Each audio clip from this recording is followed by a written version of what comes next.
Hörmətli izləyicilər, mən deyirəm ki, Allahı görmüşəm və görüşmüşəm, əlimdə də subutum var. Bu nə yuxudur, nə psixi pozğunluqla əlaqədar söhbət deyil.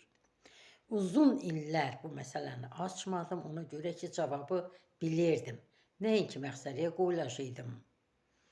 Hətta şizofrenik peçatı üstümə vurulacağını bilirdim deyə bu məsələni açmadım. Sonra bir məsələyə görə məcbur oldum açmağa. Elə açanda da düşündüyüm kimi alındı. Eybi yoxdur.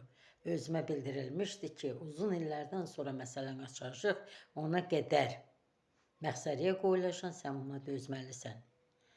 Mən bu barədə çox maraqlı söhbətlər eləyə bilərəm. Amma qalsın məsələmin açılmağına. Məsələm açılanda bu barədə kitablar yazılacaq. Hələlik bu qədər. Sağ olun.